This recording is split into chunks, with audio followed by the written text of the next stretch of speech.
Hi అండి. Welcome to మనసుని తాకే కథలు. ఈరోజు మీకోసం ఇంకో వన్ డే స్టోరీతో వచ్చేసానండి. కథ అయిపోయాక కామెంట్స్‌లో చెప్పడం మర్చిపోకండి. ఇంకా మనం కథలోకి వెళ్ళిపోదాం.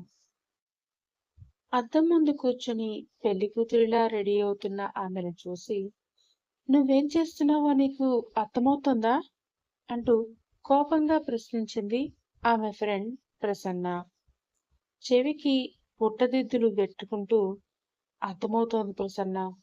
నేను చేస్తున్నదేంటో, ఎందుకు చేస్తున్నానో అన్నీ నాకు క్లియర్‌గా అర్థమవుతున్నాయి. మా అమ్మ ప్రాణాలు కాపాడుకోవాలి అంటే ఈ దారి తప్ప నాకు వేరే దారి లేదు" అంటూ చెప్పింది అంజలి. "అది కాదు అంజలి. పెళ్లి చూపులప్పుడు అతను ఎంత హంగామా చేశాడో చూసావు కదా! కనీసం తలెత్తి నీ వైపు చూడ్డానికి కూడా ఇష్టపడలేదు.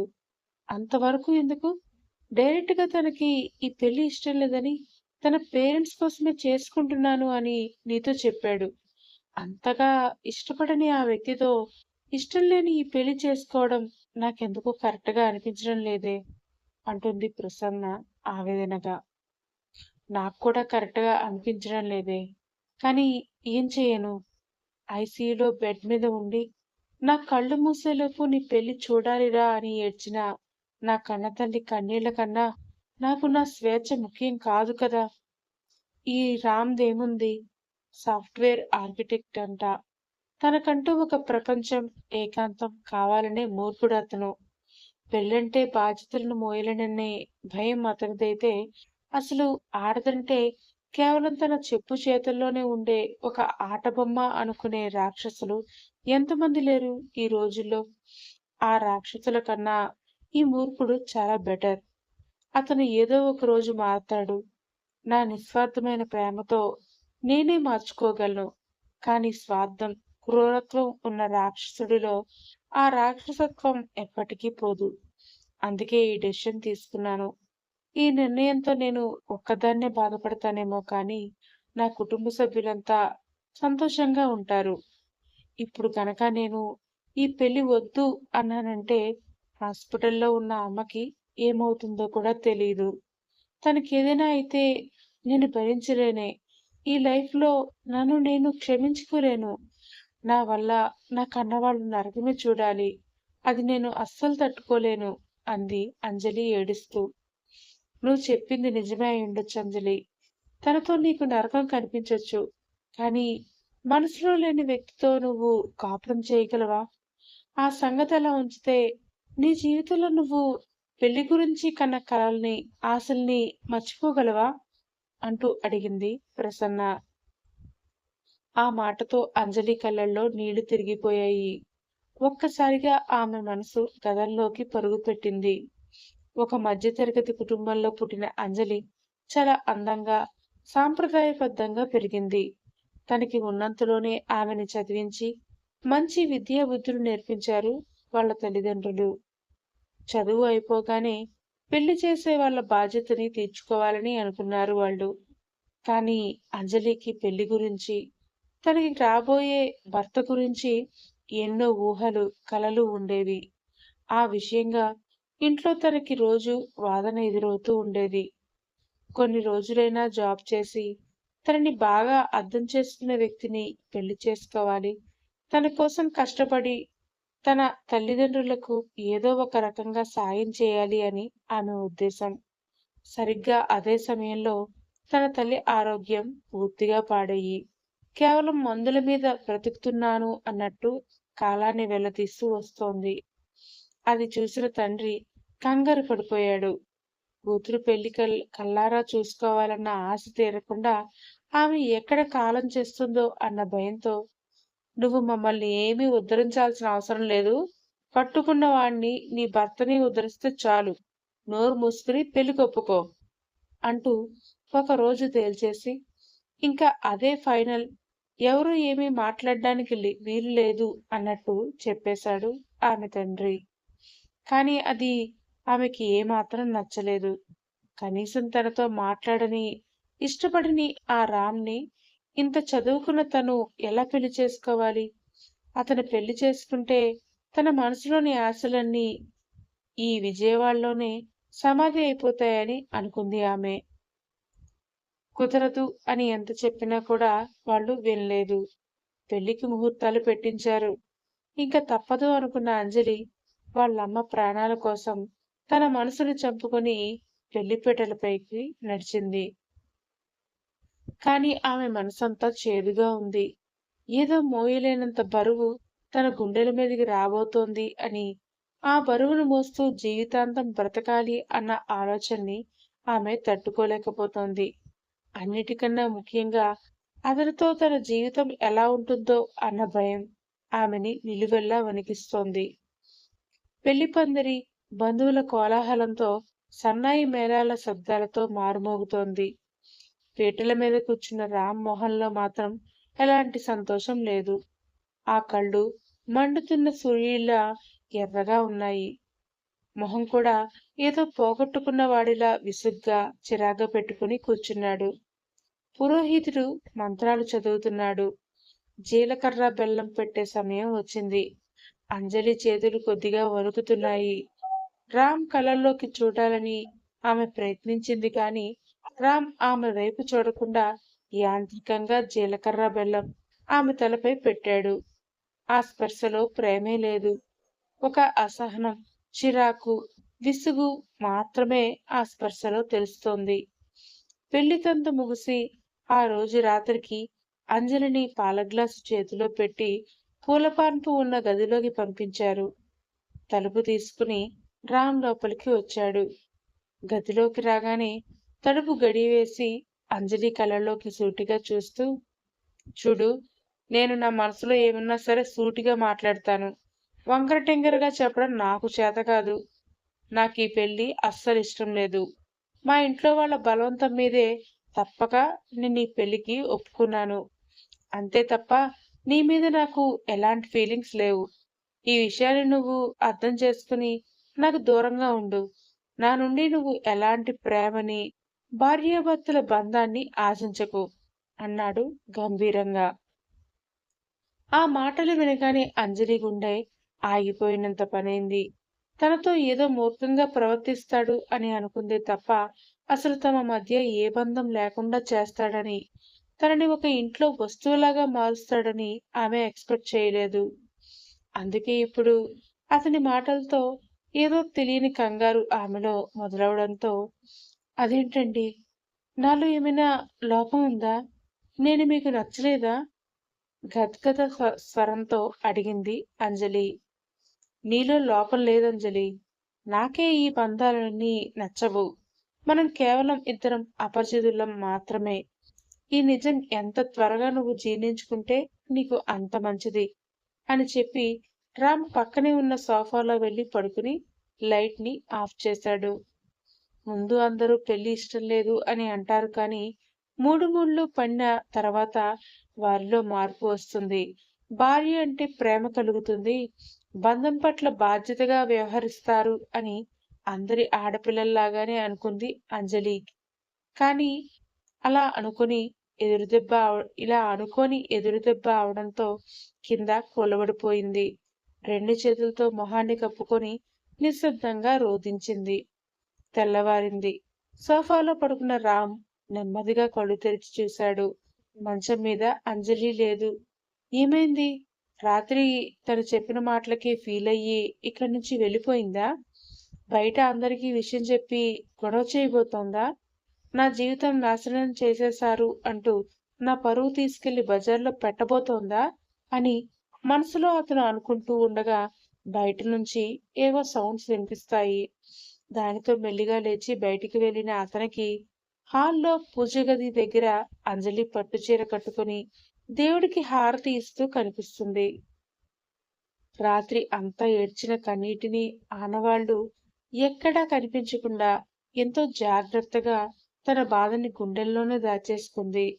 అది చూసి విసుగ్గా మొహం పెట్టి, సావిత్రి వేషం వేసిందా? పోనీలే, వేస్తే వేసింది. ఇది ఒక అందుకు మంచిదే. మళ్ళీ రాత్రి జరిగిందంతా ఇంట్లో చెప్పి పంచాయతీ పెట్టకుండా పద్ధతిగా నడుచుకుంటూ తన జీవితం ఏదో తను చూసుకుంటే నాకొచ్చిన ఇబ్బంది ఏమీ ఉండదు. లేదంటే వీళ్ళందరి నస భరించలేక చావాలి అని అనుకుంటూ అక్కడి నుంచి వాష్రూంలోకి వెళ్ళిపోయాడు ఫ్రెష్ అవడం కోసం రామ్. పూజ అయిన తర్వాత ఇంట్లో ఉన్న వాళ్ళందరికీ కాఫీలు కల్పించి వంటలో అత్తగారికి సహాయం చేస్తూ ఉంది అంజలి. నీకు ఈ పనులన్నీ ఎందుకమ్మా? సాయంత్రం మీకు ప్రయాణం ఉంది కదా, వెళ్ళి దానికి కావలసినవన్నీ సర్దుకో అని అత్తగారు చెప్పడంతో ఆ రోజు సాయంత్రానికి వాళ్ళు బెంగళూరు వెళ్లాల్సి ఉంది అని గుర్తు వచ్చిన అంజలి ఒక నిట్టూర్పుని వదిలింది. ఇంతమంది ముందే తనని భార్యగా చూడని వ్యక్తి వేరే చోటుకి తీసుకువెళ్ళి మాత్రం చూస్తాడా ఏంటి? ఇక్కడైతే కనీసం తను ఒక మనిషినే అని గుర్తిస్తాడేమో. కానీ అక్కడికి వెళ్తే ఒక మనిషిగా తనతో ఉండి ఒక మనిషి తనతో ఉంది అన్న విషయం కూడా మర్చిపోవచ్చు అని అనుకుంటూ తన లగేజ్ సర్దుకోవడానికి వెళ్ళింది ఆమె. అలా ఆ రోజు సాయంత్రం బయలుదేరి బెంగళూరులోని ర్యామ్ ఫ్లాట్ కు చేరుకున్నాక కూడా వారి మధ్య ఒక నిశ్శబ్ద యుద్ధమే మొదలవుతుంది. ఆ రోజు నుంచి అంజలి పూర్తిగా ఒంటరిది అయిపోతుంది. రామ్ ఉదయం త్వరగా ఆఫీస్కి వెళ్ళిపోయేవాడు. రాత్రి కావాలని చాలా లేట్‌గా ఇంటికొచ్చేవాడు. ఒకరోజు రామ్ ఆఫీస్ నుంచి రావడానికి రాత్రి 11 గంటలు దాటుతుంది. బయట భారీ వర్షం పడుతూ ఉంటుంది. తలుపు తీయగానే తడిసి ముద్దైన రామ్ కనిపిస్తాడు. చలికి వణుకుతూ ఉంటాడు. అతన్ని చూసి కంగారుపడి, అయ్యో! ఏంటండి ఇలా తడిసిపోయారు? అంటూ అడుగుతుంది అంజలి. అతను ఏమీ మాట్లాడకుండా, కనీసం ఆమె వైపు కూడా చూడకుండా తన గదిలోకి వెళ్ళి తడిబట్టలు మార్చుకొని మంచం మీద దుప్పటి ముసుగు తన్ని పడుకుంటాడు. అతని నిర్లక్ష్యానికి మనసు బాధపడినా, అంత వర్షంలో తడిచి వచ్చిన మనిషికి ఎలా ఉందో ఏంటో అన్న ఆలోచన ఆమెని కుదురుగా ఉండనివ్వలేదు. దానితో మెల్లిగా అతని గది లోపలికి వెళ్తుంది. ఫుల్లుగా ముసుగు తన్ని పడుకున్న అతన్ని చూడగానే అతని శరీరం వణుకుతోంది అన్న విషయం ఆమెకి క్లియర్‌గా అర్థమవుతుంది. దానితో మెల్లిగా ముసుగు పక్కకు తొలగించి అతని నుదుటిపైన చెయ్యి వేసి చూసిన ఆమెకి అతని శరీరం తీవ్రమైన జ్వరంతో కాలిపోవడం తెలుస్తుంది. దానితో అంజలి కంగారు పడిపోతుంది. కిచెన్‌లోకి వెళ్లి గోరువెచ్చగా పాలు కాచుకుని వచ్చి రామ్ గారు అంటూ అతన్ని నిద్రలేపాలని చూస్తుంది. లేచే పరిస్థితుల్లో కూడా లేడు అతను. ఇంక లేవకపోవడంతో మెల్లిగా పైకి లేపి గోరువెచ్చటి పాలు పట్టిస్తుంది. వెచ్చటి పాలు శరీరంలోకి వెళ్లడంతో అతనికి అప్పటి వరకు ఉన్న చలి మెల్లిగా తగ్గుతుంది. ఒక టాబ్లెట్ వేసి రాత్రంతా అంజలి నిద్రపోకుండా రామ్ పక్కనే కూర్చుని చల్లటి తడిగుడ్డ నుదుటిపై వేస్తూ సేవలు చేస్తూనే ఉండిపోతుంది. తెల్లవారుజామున రామ్ కళ్ళు తెరిచి చూసేసరికి మంచం పక్కనే ఒక కుర్చీలో కూర్చుని తల వాల్చి నిద్రపోతున్న అంజలి అతని కంటికి కనిపిస్తుంది. రామ్ మనసులో మొదటిసారిగా ఆమె మీద ఒక పాజిటివ్ ఫీలింగ్ కలుగుతుంది. ఇప్పటి వరకు కనీసం చూడ్డానికి కూడా అతను ఆమెని ఇష్టపడలేదు. ఒక్క మాట కూడా మాట్లాడలేదు. ఎదురుపడితే చేదరించుకున్నాడు. ఏదో ఆమె పగబట్టి కావాలని తన జీవితంలోకి వచ్చి తన జీవితాన్ని నాశనం చేస్తోందా అన్నట్లు ప్రవర్తించాడు. తన ఫ్రీడమ్‌ని లాగేసుకున్నట్లు. ఎవరినైతే తాను వద్దనుకున్నాడో ఆమె ఈరోజు తన కోసం ఎందుకు ఇంతలా పరితపించిపోయింది? కోపం చూపించాల్సిన చోట ఇంత అపారమైన ప్రేమను ఆమె అసలు ఎలా చూపించగలుగుతోంది? తనే గనక అనుకుంటే నా ప్రవర్తన గురించి మా పెద్దవాళ్ళకి ముందే చెప్పేసి పంచాయతీ పెట్టి పెద్ద రచ్చ కూడా చేయొచ్చు. కానీ అలా చేయకుండా అన్నీ భరిస్తోంది. బహుశా భార్య అంటే ఇంతేనా? నేనే తనని సరిగ్గా అర్థం చేసుకోవడం లేదా? అని మనసులో అనుకున్నాడు. కానీ తన ఈగో వల్ల పైకి ఏమీ బయటపెట్టలేదు. అయినా కూడా అతనిలో వచ్చిన మార్పు అంజలికి తెలుస్తూనే ఉంటుంది. తను కనిపిస్తేనే చేదరించుకునే మనిషి ఇప్పుడు చిరునవ్వు నవ్వుతున్నాడు. 11 దాటితే గాని ఇంటి మొహం కూడా చూడని అతను ఇప్పుడు 7 అవ్వకుండానే ఇంట్లో ఉంటున్నాడు. పైగా తనకి ఏం కావాలన్నా అడిగి మరీ చేయించుకుంటున్నాడు. తనతో మెల్లిగా సరదాగా మాట్లాడడం మొదలుపెట్టాడు. అతనిలో వస్తున్న ఆ మార్పు చూసి అంజలి చాలా సంతోషపడిపోతుంది. ఏదో ఒక రోజు తన భర్త తనని అర్థం చేసుకుని తన వాడు అవుతాడని నమ్మకంగా ఉంది ఆమె. అలా ఉండగా ఒకరోజు రామ్ ఆఫీస్ నుంచి చాలా నీరసంగా, కంగారుగా ఇంటికి వస్తాడు. ముఖమంతా చెమటలు పట్టేసి ఉంటాయి. సోఫాలో తలపట్టుకుని అలాగే కూర్చుండిపోతాడు. అతనిలో ఏదో ఆందోళన కనిపిస్తూ ఉంటుంది అంజలికి. మెల్లిగా వచ్చి కాఫీ తీసుకురమ్మంటారా అంటూ అడుగుతుంది. అతను ఏమీ సమాధానం చెప్పడు. మరొక్కసారి అడిగినా కూడా అతని నుంచి రెస్పాన్స్ రాదు. ఏదో తెలియని దిగులు, టెన్షన్ క్లియర్గా ఆయన మొహంలో కనిపిస్తుంటే మెల్లిగా వెళ్ళి అతని పక్కనే కూర్చుని చేతిని తన చేతుల్లోకి తీసుకుని, ఏమైందండి, ఎందుకలా ఉన్నారు అంటూ ఆందోళనగా అడుగుతుంది అంజలి. ఆమె నుంచి వచ్చిన ఆ చిన్న ఓదార్పుకి రామ్ కళ్ళల్లో నీళ్లు తిరుగుతాయి. అంతా అయిపోయింది అంజలి. నా జీవితం సర్వనాశనం అయిపోయింది. ఆఫీసులో జరిగిన ఒక పెద్ద ఫ్రాడ్లో నన్నెవరో కావాలని ఇరికించారు. ఇప్పుడు వాళ్ళకి 50 లక్షలు ఇవ్వాలంట. లేదంటే నాకు జైలు శిక్ష తప్పదంటున్నారు. నేను ఏ తప్పు చేయలేదు. కానీ ఆధారాలన్నీ నాకే వ్యతిరేకంగా ఉన్నాయి. నాకు ఏం చేయాలో కూడా అర్థం కావట్లేదు. ఇదంతా ఎవరు చేశారో కూడా తెలియట్లేదు. కానీ చాలా తెలివిగా నన్ను కావాలనే ఇరికించారు. ఈ టైంలో నాకు ఆత్మహత్య తప్ప మరొక మార్గం లేదు అనిపిస్తోంది అంటూ గట్టిగా ఏడవడం మొదలు పెడతాడు. అతని కంగారు చూసి అంజలికి కూడా భయం వేస్తుంది.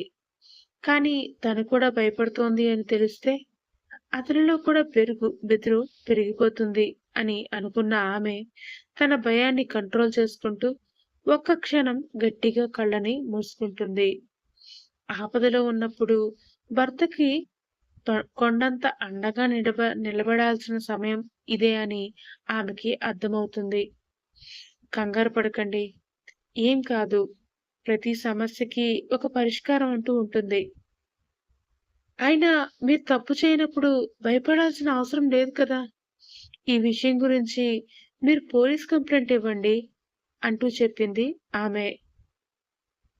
ఆ అవకాశం లేదు.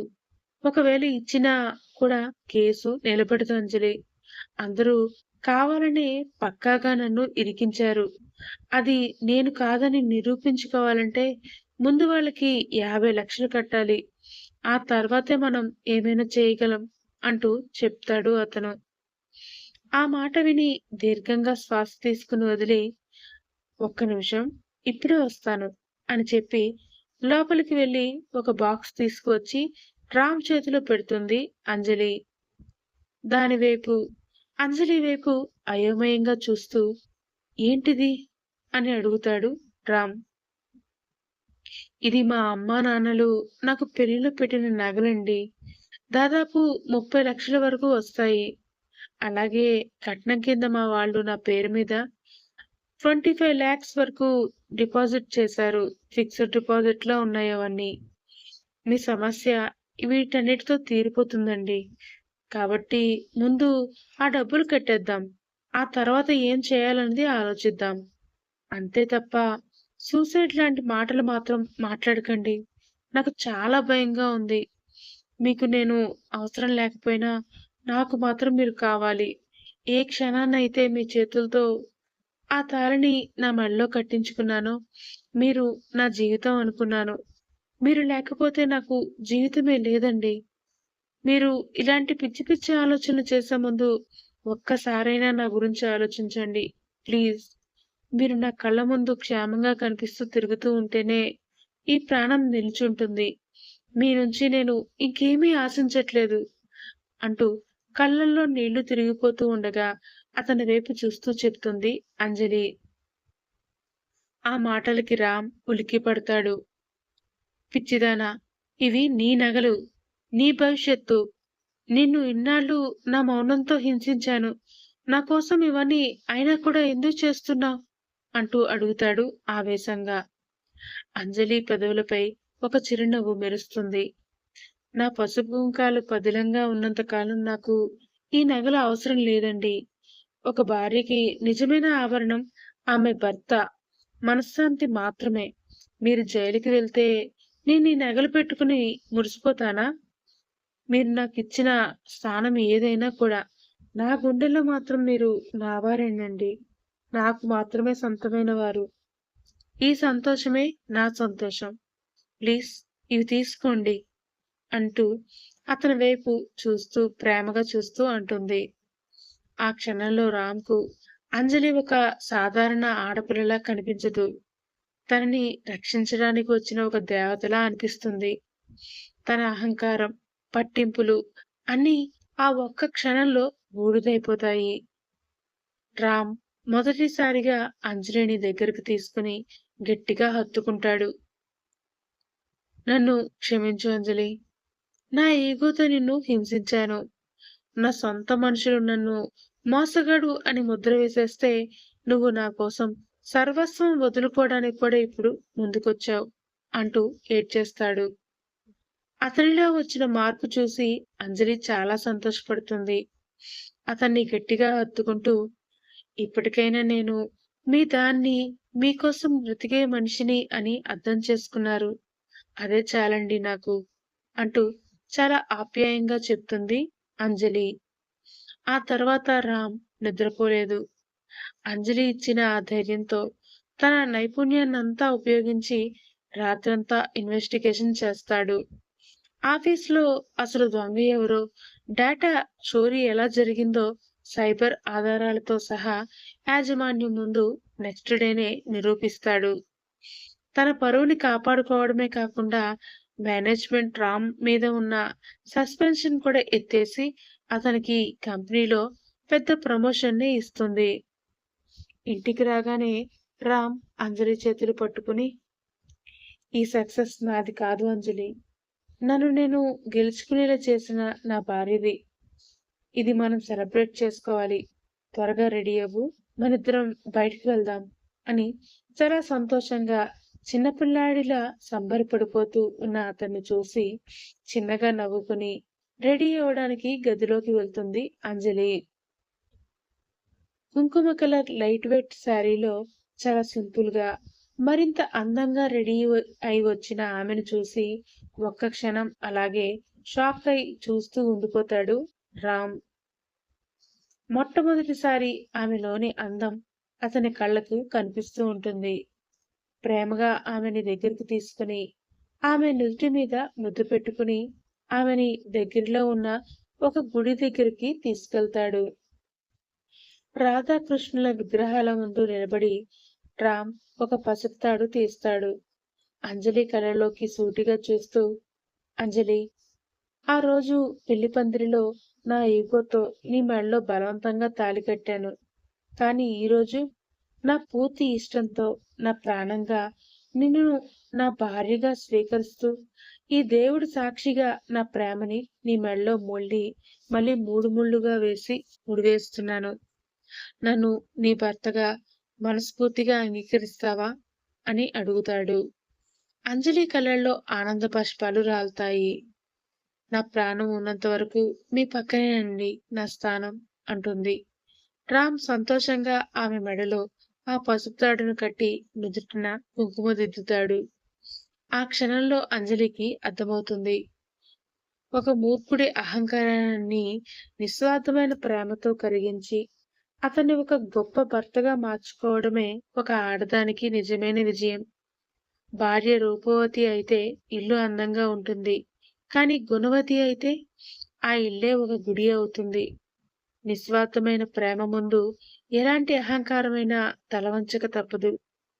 గుడిలో రాధాకృష్ణుల సాక్షిగా రామ్ మళ్ళీ మూడు ముళ్ళు వేసి అంజలి నుదుటిన కుంకుమ దిద్దిన ఆ క్షణం వారిద్దరి జీవితాల్లో ఒక కొత్త వసంతానికి నాంది పలికినట్లు అవుతుంది. ఇన్నాళ్ళు నిశ్శబ్దంగా ఉన్న ఆ బెంగుళూరు ఫ్లాట్ ఇప్పుడు ఒక అందమైన నందనవనంలా మారిపోతుంది. ఆ రోజంతా ఆమెని బయట తిప్పి, ఆమెకి అన్నీ చూపించి, రెస్టారెంట్‌లో ఆమెతో కలిసి భోజనం చేసి, చివరికి ఇల్లు చేరుకుంటారు. అప్పటి వరకు వేరువేరుగా ఉన్న వారి పడక గదులు ఒక్కటిగా మారిపోతాయి. మనసు నిండా ప్రేమతో ఆమెని పూర్తిగా తన సొంతం చేసుకొని, తమ వివాహ బంధాన్ని మరింత బలంగా మార్చుకుంటాడు రామ్. బాగా అలసిపోయి, తన గుండెలని దిండుగా మార్చుకొని హాయిగా నిద్రపోతున్న తన భార్యని చూస్తున్న అతని మొహంలో ఇప్పుడు చిరాకు, కోపం, అసహనం ఏమాత్రం లేవు. పెదవులపై చిరునవ్వు ఉంది. ఆమె అంటే చెప్పలేనంత ప్రేమ ఉంది. ఆమె నుదిటి మీద చిన్నగా ముద్దు పెట్టుకుని, మెల్లిగా కళ్ళు మూసుకుని ప్రశాంతంగా నిద్రలోకి జారిపోయాడు రామ్. మరుసటి రోజు ఉదయం కిటికీ తెరల గుండా సూర్యకిరణాలు అంజలి మొహంపై పడటంతో ఆమె నెమ్మదిగా కళ్ళు తెరుస్తుంది. పక్కకు తిరిగి చూసేసరికి రామ్ మంచం మీద ఉండడు. ఆఫీస్ పని మీద త్వరగా లేచి వెళ్ళిపోయారేమో అనుకుంటూ ఆమె మంచం దిగబోతూ ఉండగా బెడ్రూమ్ డోర్ తీసుకొని రామ్ లోపలికి వస్తాడు. అతని చేతిలో వేడివేడిగా పొగలు కక్కుతున్న కాఫీ ఉంటుంది. అంజలి ఆశ్చర్యంగా చూస్తుండగా రామ్ ఆమె పక్కనే మంచం మీద కూర్చుని కాఫీ కప్పును ఆమె చేతికి అందిస్తాడు. ఆమె ఇంకా అలాగే ఆశ్చర్యంగా చూస్తూనే ఉంది. కళ్ళ ముందు జరుగుతున్నది నిజమా అబద్ధమో ఆమెకి ఇంకా క్లారిటీ రాలేదు. అది చూసి, ఏంటంజలి అలా చూస్తున్నావు? నీ భర్త నీ కోసం ఒక కప్పు కాఫీ కూడా పెట్టకూడదా? అంటాడు రామ్. అతని కళ్ళల్లో ఇన్నాళ్ళు లేని ఒక సరికొత్త మెరుపు, పెదాలపై అల్లరి చిరునవ్వు కనిపిస్తూ ఉంటాయి అంజలికి. అందుకే సిగ్గుతో తల వంచుకొని కాఫీని సిప్ చేస్తూ, ఎప్పుడు నా చేతి కాఫీ తాగే అలవాటున్న మీకు కాఫీ పెట్టడం కూడా వచ్చా అండి? ఇది నేను అస్సలు ఎక్స్‌పెక్ట్ చేయలేదు తెలుసా? అంటుంది చిన్నగా నవ్వుతూ. రామ్ ఆమె చేతిలోని కాఫీ కప్పును పక్కన పెట్టి, ఆమె 2 చేతుల్ని తన చేతుల్లోకి తీసుకుంటాడు.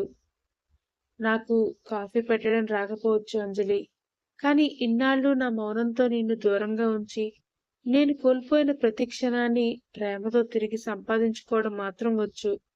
అంటూ ఆమె ముఖానికి మురిపెంగా పడుతూ అల్లరి చేస్తూ ఉన్న ఆమె జుట్టుని మెల్లిగా చెవి వెనక్కి నెట్టుతాడు. ఆ స్పర్శకు అంజలి ఒళ్ళు ఒక్కసారిగా జలధరిస్తుంది. ఆమె గుండె వేగం పెరుగుతుంది. రామ్ నెమ్మదిగా ముందుకు వంగి ఆమె నుదిటిపైన తన పెదవుల్ని ఉంచుతాడు. అది కేవలం ముద్దు కాదు. ఇన్నాళ్ళు తను చేసిన తప్పుకు ప్రాయశ్చిత్తం. ఆమెపై ఉన్న అంతులేని ప్రేమ. అది క్లియర్‌గా తెలుస్తూ ఉండడంతో చాలా సంతోషపడిపోతుంది ఆమె. అవును, నేను ఆఫీస్‌కి వెళ్ళిన తర్వాత నువ్వేం చేస్తావు? అంటూ అడుగుతాడు రామ్. ఏం చేస్తాను? ఖాళీగా కూర్చుంటాను.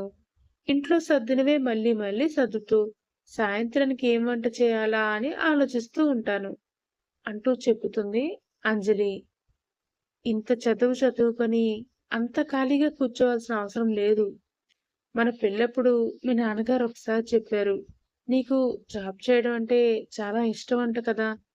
ఆ ఇష్టం ఇప్పటికి కూడా ఉంటే నువ్వు జాబ్ చేయొచ్చు అంటూ చెప్తాడు రామ్. అది నిజమే. నాకు జాబ్ చేయడం అంటే చాలా ఇష్టం. కానీ ఇప్పుడు నా ఇష్టాలన్నీ మారిపోయాయి శ్రీవారు అంటూ అతని చేతిని తన 2 చేతులతో చుట్టేసి అతని భుజం మీద క్యూట్ పప్పీ పిల్లలా తలవాల్చి, ఇప్పుడు నా ఇష్టం అంతా మీరే. మీకు నచ్చినట్లు ఉండి, మీకోసం ఎదురు చూస్తూ ఉంటే అంతకు మించిన ఆనందం మరొకటి ఉండదులెండి అంటూ చెప్తుంది ఆమె. దానితో చిన్నగా నవ్వుతూ ఆమెను ఒక్కసారిగా హగ్ చేసుకుని వదిలి, చూస్తూ ఉంటే మేడం గారికి ఈరోజు నన్నసలు వదలాలి అని అనిపించడం లేదనుకుంటా. ఆఫీస్‌కి సెలవు పెట్టమంటారా? అంటూ చిలిపిగా అడుగుతాడు అతను. దానితో రాత్రి అతను చేసిన అల్లరంతా గుర్తుకొచ్చి, బాబోయ్! వద్దొద్దు. రాత్రి మీరిచ్చిన షాక్‌లే నేనింకా జీర్ణించుకోలేకపోతున్నాను. మిమ్మల్ని ఇంటి దగ్గరే ఉంచుకొని ఆ నొప్పులు పెంచుకునే ఉద్దేశం నాకు లేదు. కానీ ముందు మీరు లేవండి నేను లేచి ఫ్రెష్ అయ్యి వంట చేస్తాను అంటూ అతన్ని కంగారు పెట్టేసి బయటికి వచ్చి వేరే వాష్రూంలోకి వెళ్ళిపోతుంది ఆమె. దానితో చిన్నగా నవ్వుకుంటూ వెళ్ళి సోఫాలో కూర్చుని టీవీ ఆన్ చేస్తాడు రామ్. అలా రోజులు హ్యాపీగా గడుస్తూ ఉంటాయి. ఒకరోజు బయట చల్లటి గాలి వీస్తూ చిన్నగా చినుకులు పడుతూ ఉంటాయి. వంటగదిలో అంజలి రాత్రి భోజనానికి కూరగాయలు కోస్తూ ఉంటుంది. ఆఫీస్ నుంచి వచ్చిన రామ్ శబ్దం చేయకుండా వెనక నుండి వచ్చి అంజలి నడుము చుట్టూ చేతులు వేసి గట్టిగా హత్తుకుంటాడు. అంజలి ఒక్కసారిగా ఉలిక్కిపడి, అబ్బా, ఏంటండి ఇది? ఎవరైనా చూస్తే ఏమనుకుంటారు? వదలండి, వంట చేయాలి నేను అంటుంది వణుకుతున్న గొంతుతో. పైకి గద్దిస్తున్నట్టుగా నటిస్తున్న ఆమె కళ్ళల్లో సిగ్గు దాక్కుంటుంది. ఇంట్లో మనిద్దరమే ఉన్నాం అంజలి. ఎవరు చూస్తారు? అయినా నా భార్యని నేను హత్తుకోవడానికి ఎవరి పర్మిషన్ కావాలి? అంటూ రామ్ తన గడ్డాన్ని ఆమె భుజంపై ఆనించి ఆమె మెడపై తన శ్వాసను వదులుతాడు. ఆ వేడి శ్వాసకే అంజలి చేతిలోని చాకు కింద పడిపోతుంది. ఆమె వెనక్కి తిరిగి రామ్ కళ్ళలోకి చూస్తూ ఆ కళ్ళల్లో ఉన్న కామం లేని స్వచ్ఛమైన ప్రేమను చూసి ఆమె తన రెండు చేతులను రామ్ మెడ చుట్టూ వేసి అతన్ని గుండెలకి హత్తుకుంటుంది. మిమ్మల్ని ఇలా చూస్తుంటే నా బాధలన్నీ మర్చిపోతున్నానండి అంటుంది అంజలి. ఆమె కళ్ళల్లో ఆ క్షణంలో వస్తున్న ఆనంద బాష్పాలు చుడులు తిరుగుతూ ఉంటే అవన్నీ రామ్ కళ్ళల్లో కనిపిస్తూ ఉంటాయి. రామ్ ఆమె కన్నీళ్ళని తన వేళ్లతో తుడుస్తూ, ఇకపై నీ కళ్ళల్లో కన్నీళ్లు రాకూడదు అంజలి. ఒకవేళ వచ్చినా అవి కేవలం ఆనందానివై ఉండాలి అంటూ ఆమెని ఒక్కసారిగా ఎత్తుకుని బెడ్రూమ్ వైపు నడుస్తాడు. గదిలో లైట్లు ఆరిపోతాయి. కానీ వాళ్ళ మనసుల్లో ఉన్న ప్రేమ అనే వెలుగు ఎప్పటికీ ఆరిపోని విధంగా వెలుగుతూనే ఉంటుంది. అలా కొన్ని నెలల తర్వాత రామ్ తల్లిదండ్రులు, అంజలి అమ్మానాన్నలు మళ్ళీ బెంగళూరు వస్తారు. అంజలి తల్లికి కొంచెం ఆరోగ్యం పడటంతో ఆమె కూతురు కాపురాన్ని చూడాలి అని ఆశపడుతుంది అని చెప్పి రామ్ తల్లిదండ్రులు కూడా వెంట పెట్టుకుని అక్కడికి వస్తారు అంజలి తండ్రి. కానీ ఈసారి ఇంట్లో ఇష్టం లేని నటన లేదు. ఇల్లంతా నవ్వులు పలకరింపులతో నిండిపోతుంది. వంటగదిలో అంజలి చపాతీ పిండి కలుపుతూ ఉంటే రామ్ పక్కనే నిలబడి కూరగాయలు కోస్తూ సాయం చేస్తూ ఉంటాడు. మాటల మధ్యలో రామ్ అల్లరిగా కొద్దిగా పిండిని తీసుకుని అంజలి ముక్కుపై రాస్తాడు. చూసారా ఆంటీ, మీ అబ్బాయి నన్ను ఎంతలా ఇబ్బంది పెడుతున్నాడో అంటూ అంజలి హాల్లో ఉన్న అత్తగారికి వినపడేలా కావాలనే అరుస్తుంది. రామ్ కంగారుగా ఆమె నోరు మూస్తూ, ఏదో పోనీలే పాపం హెల్ప్ చేద్దామని వస్తే నా మీదే కంప్లైంట్ ఇస్తావా? ఉండు, నీ పని చెప్తా అంటూ ఆమెను మరింత దగ్గరగా లాక్కున్నాడు. ఆ సమయంలో అత్తగారు వంటగది వైపు వస్తూ వాళ్ళిద్దరి అల్లరిని చూసి మనస్ఫూర్తిగా నవ్వుకుంటూ వెనక్కి వెళ్ళిపోతుంది. ఆ రాత్రి బాల్కనీలో నిండు చందమామ వెలుగులో ఇద్దరూ నిలబడతారు. చల్లని గాలికి అంజలి చలితో వణుకుతుంటే రామ్ వెనక నుండి వచ్చి ఆమెను తన చేతుల్లో బంధించి తన శ్వాసతో ఆమెకి వెచ్చనదనాన్ని ఇస్తాడు. అంజలి, ఇష్టం లేని భార్యగా నా జీవితంలోకి వచ్చిన నువ్వు ఇప్పుడు నా ఊపిరైపోయావు తెలుసా అంటాడు రామ్. అంజలి అతని వైపు తిరిగి అతని గుండెలపై తలవాల్చి, ప్రేమ అనే విత్తనం మొలకెత్తడానికి సరైన వాతావరణం కావాలండి. నా సహనం అనే నేలను మెత్తగా చేసింది. ఇప్పుడు మన బంధం ఒక వృక్షంలా మారింది. నీ నీడలో మనం జీవితాంతం ఇలాగే కలిసి ఉండిపోవాలి. అదే నా కోరిక అంటుంది. ఆకాశంలోని చందమామ కూడా ఆ అన్యోన్యమైన దంపతుల ముద్దు ముచ్చట్లు, వారి సంతోషాన్ని చూసి దీవిస్తున్నట్టుగా మరింత ప్రకాశవంతంగా వెలిగిపోతూ ఉంటుంది. నిజమైన ప్రేమకు ఎలాంటి అహంకారమైన లొంగక తప్పదని ఓపికతో దేన్నైనా గెలవచ్చని వారి సంతోషకరమైన జీవితం మనకి నిరూపిస్తూ చెప్తూ ఉంటుంది. ఇదండి ఈ చిన్న స్టోరీ. మీకు నచ్చిందనే అనుకుంటున్నాను. నచ్చితే కామెంట్స్‌లో చెప్పడం మర్చిపోవద్దు. అలాగే ఈ ఛానల్‌కి ఇంకా సబ్స్క్రైబర్స్ రాలేదండి. కొంచెం త్వరగా అందరూ సబ్స్క్రైబ్ చేసుకొనొస్తే దీంట్లో డైలీ మనం స్టోరీస్ పెట్టుకోవచ్చు.